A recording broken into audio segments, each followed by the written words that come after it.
Bonjour à toutes et à tous, bienvenue sur votre chaîne d'information en continu. On passe tout de suite au titre de cette édition avec la Toussaint qui approche et avec elle l'arrivée des chrysanthèmes dans les cimetières.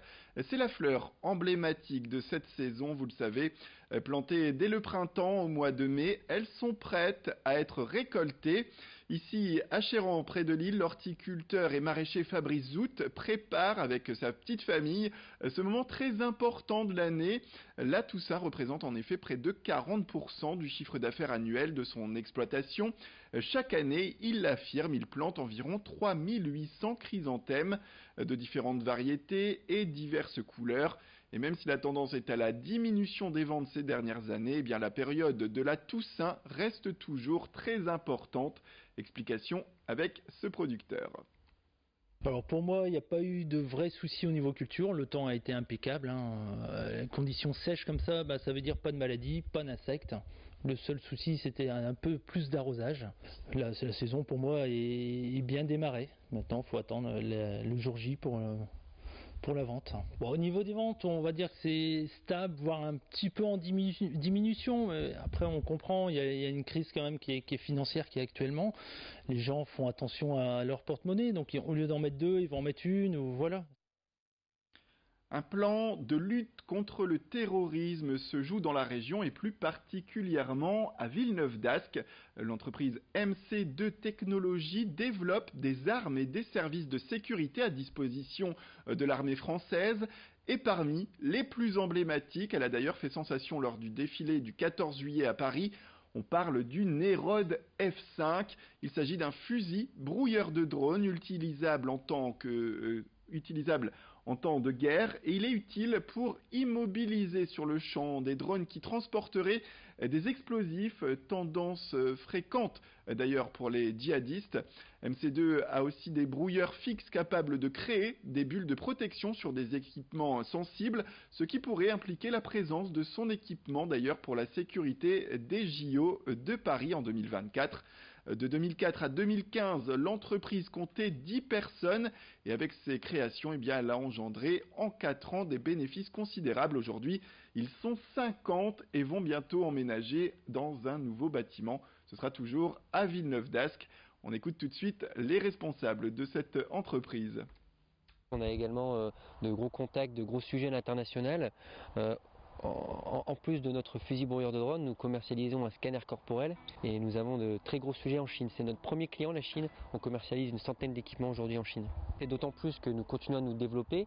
Nous venons d'entamer la construction de 2500 m² de nouveaux locaux qui seront situés à Villeneuve d'Ascq sur le parc de la Haute-Borne et qui nous permettra d'ici 3 ans d'avoir un effectif de 150 personnes. On prévoit de tripler l'effectif d'ici 3 ans pour une croissance qui restera régionale avec un bassin d'emploi et de création d'emplois, d'opportunités dans la région. Voilà pour ces fusils brouilleurs de drones de la société MC2 qui neutralisent instantanément le drone qui est visé quand le fusil est déclenché. On enchaîne en musique avec l'orchestre Demos Métropole Européenne de Lille et sa nouvelle promotion. Pendant 3 ans, une centaine d'enfants venus de différents quartiers, notamment de l'agglomération lilloise, vont apprendre à chanter et à jouer ensemble. Chaque semaine, les élèves seront accompagnés par les artistes de l'Orchestre national de Lille, avec parfois des concerts prévus sur la scène du Nouveau Siècle, mais aussi dans plusieurs villes de la métropole lilloise. Cette promotion accueille des enfants d'Armentières, de Fâche-Tuménil, de M, de Marc-en-Barœul et de nombreuses autres communes. Présentation avec l'un des responsables au micro d'Idil Gunaï. Parmi les statistiques, on le sait qu'à peu près 50% des enfants continuent l'instrument et vont s'inscrire dans des écoles de musique de leur quartier. Ça a été le cas à plus de 60% pour le dernier cru d'Emos qu'on vient de finir en juin dernier. Et puis, on travaille toujours de pair avec la métropole européenne de Lille pour trouver des passerelles pour qu'ils s'intègrent le mieux possible dans les nouvelles écoles de musique avec des différents enfants avec des backgrounds culturels aussi différents, bien sûr. C'est une manière vraiment différente d'aborder la musique, d'aborder un instrument et avec l'orchestre qui est toujours au centre et la pratique collective. Et puis la culture, on termine avec ces images du centre d'art sacré de Lille, à côté de la cathédrale Notre-Dame de la Treille, qui présente actuellement l'exposition Crucifixion 2. 120 œuvres représentant l'iconographie du Christ sur la croix sont présentées afin d'évoquer la passion, la souffrance et les dernières heures de Jésus dans la religion catholique. Notez bien que ce n'est pas une expo religieuse, la plupart des artistes sont en effet athées ou agnostiques. Ils utilisent la crucifixion du Christ pour symboliser la souffrance et la condition des hommes. Ces œuvres engagent en tout cas une réflexion vers l'avenir, avec une vision paradoxalement positive de la vie, d'espérance et d'espoir pour l'humanité. Bref, l'expo est à voir jusqu'au 5 janvier sous la cathédrale Notre-Dame de la Treille, cette grande cathédrale lilloise, dans la crypte, et l'entrée est gratuite. Présentation avec Thomas Sanchez qui gère cette exposition.